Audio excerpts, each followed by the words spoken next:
The Lord spoke to Moses after the death of the two sons of Aaron, when they drew near before the Lord and died. And the Lord said to Moses, "Tell Aaron your brother not to come at any time into the holy place inside the veil before the mercy seat that is on the ark, so that he may not die. For I will appear in the cloud over the mercy seat. But in this way Aaron shall come into the holy place, with a bull from the herd for a sin offering, and a ram for a burnt offering. He shall put on the holy linen coat, and shall have the linen undergarment on his body, and he shall tie the linen sash around his waist, and wear the linen turban. These are the holy garments. He shall bathe his body in water, and then put them on. And he shall take from the congregation of the people of Israel 2 male goats for a sin offering, and 1 ram for a burnt offering. Aaron shall offer the bull as a sin offering for himself, and shall make atonement for himself and for his house. Then he shall take the 2 goats and set them before the Lord at the entrance of the tent of meeting. And Aaron shall cast lots over the 2 goats, 1 lot for the Lord, and the other lot for Azazel. And Aaron shall present the goat on which the lot fell for the Lord, and use it as a sin offering. But the goat on which the lot fell for Azazel shall be presented alive before the Lord to make atonement over it, that it may be sent away into the wilderness to Azazel. Aaron shall present the bull as a sin offering for himself, and shall make atonement for himself and for his house. He shall kill the bull as a sin offering for himself. And he shall take a censer full of coals of fire from the altar before the Lord, and 2 handfuls of sweet incense beaten small, and he shall bring it inside the veil, and put the incense on the fire before the Lord, that the cloud of the incense may cover the mercy seat that is over the testimony, so that he does not die. And he shall take some of the blood of the bull, and sprinkle it with his finger on the front of the mercy seat on the east side, and in front of the mercy seat he shall sprinkle some of the blood with his finger 7 times. Then he shall kill the goat of the sin offering that is for the people, and bring its blood inside the veil, and do with its blood as he did with the blood of the bull, sprinkling it over the mercy seat and in front of the mercy seat. Thus he shall make atonement for the holy place, because of the uncleanness of the people of Israel, and because of their transgressions, all their sins. And so he shall do for the tent of meeting, which dwells with them in the midst of their uncleannesses. No one may be in the tent of meeting from the time he enters to make atonement in the holy place, until he comes out and has made atonement for himself and for his house and for all the assembly of Israel. Then he shall go out to the altar that is before the Lord, and make atonement for it, and shall take some of the blood of the bull and some of the blood of the goat, and put it on the horns of the altar all around. And he shall sprinkle some of the blood on it with his finger 7 times, and cleanse it and consecrate it from the uncleannesses of the people of Israel. And when he has made an end of atoning for the holy place, and the tent of meeting, and the altar, he shall present the live goat. And Aaron shall lay both his hands on the head of the live goat, and confess over it all the iniquities of the people of Israel, and all their transgressions, all their sins. And he shall put them on the head of the goat, and send it away into the wilderness by the hand of a man who is in readiness. The goat shall bear all their iniquities on itself to a remote area, and he shall let the goat go free in the wilderness. Then Aaron shall come into the tent of meeting, and shall take off the linen garments that he put on when he went into the holy place, and shall leave them there. And he shall bathe his body in water in the holy place, and put on his garments, and come out and offer his burnt offering, and the burnt offering of the people, and make atonement for himself and for the people. And the fat of the sin offering he shall burn on the altar. And he who lets the goat go to Azazel shall wash his clothes, and bathe his body in water, and afterward he may come into the camp. And the bull for the sin offering, and the goat for the sin offering, whose blood was brought in to make atonement in the holy place, shall be carried outside the camp. Their skin and their flesh and their dung shall be burned up with fire.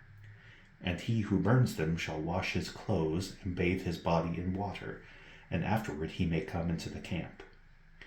And it shall be a statute to you forever, that in the 7th month, on the 10th day of the month, you shall afflict yourselves, and shall do no work, either the native or the stranger who sojourns among you. For on this day shall atonement be made for you to cleanse you. You shall be clean before the Lord from all your sins. It is a Sabbath of solemn rest to you, and you shall afflict yourselves. It is a statute forever. And the priest who is anointed and consecrated as priest in his father's place shall make atonement, wearing the holy linen garments. He shall make atonement for the holy sanctuary, and he shall make atonement for the tent of meeting and for the altar, and he shall make atonement for the priests and for all the people of the assembly. And this shall be a statute forever for you, that atonement may be made for the people of Israel once in the year because of all their sins. And Moses did as the Lord commanded him. And the Lord spoke to Moses, saying, Speak to Aaron and his sons and to all the people of Israel, and say to them, This is the thing that the Lord has commanded. If any one of the house of Israel kills an ox or a lamb or a goat in the camp, or kills it outside the camp, and does not bring it to the entrance of the tent of meeting to offer it as a gift to the Lord in front of the tabernacle of the Lord, blood guilt shall be imputed to that man. He has shed blood, and that man shall be cut off from among his people. This is to the end that the people of Israel may bring their sacrifices that they sacrifice in the open field, that they may bring them to the Lord, to the priest at the entrance of the tent of meeting, and sacrifice them as sacrifices of peace offerings to the Lord.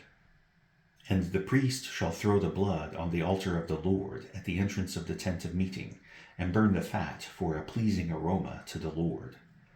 So they shall no more sacrifice their sacrifices to goat demons, after whom they whore. This shall be a statute forever for them throughout their generations. And you shall say to them, Any one of the house of Israel, or of the strangers who sojourn among them, who offers a burnt offering or sacrifice, and does not bring it to the entrance of the tent of meeting to offer it to the Lord, that man shall be cut off from his people. If any one of the house of Israel, or of the strangers who sojourn among them, eats any blood, I will set my face against that person who eats blood, and will cut him off from among his people. For the life of the flesh is in the blood, and I have given it for you on the altar to make atonement for your souls, for it is the blood that makes the atonement by the life. Therefore I have said to the people of Israel, No person among you shall eat blood, neither shall any stranger who sojourns among you eat blood. Anyone also of the people of Israel, or of the strangers who sojourn among them, who takes in hunting any beast or bird that may be eaten, shall pour out its blood and cover it with earth. For the life of every creature is its blood is its life. Therefore I have said to the people of Israel, You shall not eat the blood of any creature, for the life of every creature is its blood. Whoever eats it shall be cut off.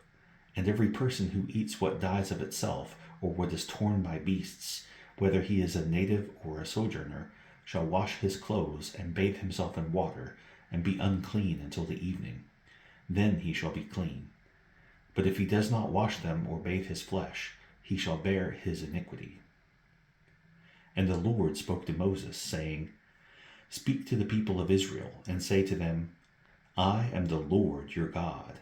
You shall not do as they do in the land of Egypt, where you lived, and you shall not do as they do in the land of Canaan, to which I am bringing you.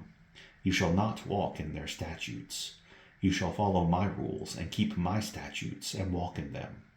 I am the Lord your God. You shall therefore keep my statutes and my rules. If a person does them, he shall live by them. I am the Lord. None of you shall approach any one of his close relatives to uncover nakedness. I am the Lord. You shall not uncover the nakedness of your father, which is the nakedness of your mother. She is your mother. You shall not uncover her nakedness. You shall not uncover the nakedness of your father's wife. It is your father's nakedness. You shall not uncover the nakedness of your sister, your father's daughter, or your mother's daughter, whether brought up in the family or in another home. You shall not uncover the nakedness of your son's daughter or of your daughter's daughter, for their nakedness is your own nakedness. You shall not uncover the nakedness of your father's wife's daughter, brought up in your father's family, since she is your sister. You shall not uncover the nakedness of your father's sister. She is your father's relative. You shall not uncover the nakedness of your mother's sister, for she is your mother's relative. You shall not uncover the nakedness of your father's brother, that is, you shall not approach his wife. She is your aunt. You shall not uncover the nakedness of your daughter-in-law. She is your son's wife. You shall not uncover her nakedness. You shall not uncover the nakedness of your brother's wife. It is your brother's nakedness. You shall not uncover the nakedness of a woman and of her daughter, and you shall not take her son's daughter or her daughter's daughter to uncover her nakedness. They are relatives. It is depravity. And you shall not take a woman as a rival wife to her sister, uncovering her nakedness while her sister is still alive. You shall not approach a woman to uncover her nakedness while she is in her menstrual uncleanness. And you shall not lie sexually with your neighbor's wife, and so make yourself unclean with her. You shall not give any of your children to offer them to Molech, and so profane the name of your God. I am the Lord. You shall not lie with a male as with a woman. It is an abomination. And you shall not lie with any animal, and so make yourself unclean with it. Neither shall any woman give herself to an animal to lie with it. It is perversion. Do not make yourselves unclean by any of these things, for by all these the nations I am driving out before you have become unclean, and the land became unclean, so that I punished its iniquity, and the land vomited out its inhabitants. But you shall keep my statutes and my rules, and do none of these abominations, either the native or the stranger who sojourns among you. For the people of the land who were before you did all of these abominations, so that the land became unclean. Lest the land vomit you out when you make it unclean, as it vomited out the nation that was before you. For everyone who does any of these abominations, the persons who do them shall be cut off from among their people. So keep my charge never to practice any of these abominable customs that were practiced before you, and never to make yourselves unclean by them. I am the Lord your God. Psalm 35. Contend, O Lord, with those who contend with me. Fight against those who fight against me. Take hold of shield and buckler, and rise for my help. Draw the spear and javelin against my pursuers. Say to my soul, I am your salvation. Let them be put to shame and dishonor who seek after my life. Let them be turned back and disappointed who devise evil against me. Let them be like chaff before the wind, with the angel of the Lord driving them away. Let their way be dark and slippery, with the angel of the Lord pursuing them. For without cause they hid their net for me. Without cause they dug a pit for my life.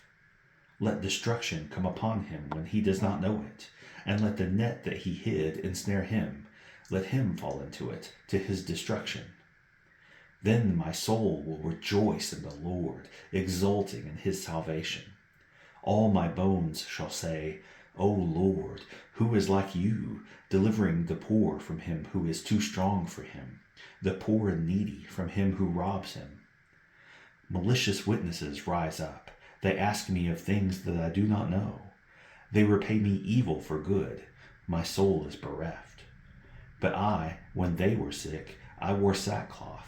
I afflicted myself with fasting. I prayed with head bowed on my chest. I went about as though I grieved for my friend or my brother. As one who laments his mother, I bowed down in mourning. But at my stumbling they rejoiced and gathered. They gathered together against me. Wretches whom I did not know tore at me without ceasing. Like profane mockers at a feast, they gnash at me with their teeth. How long, O Lord, will you look on?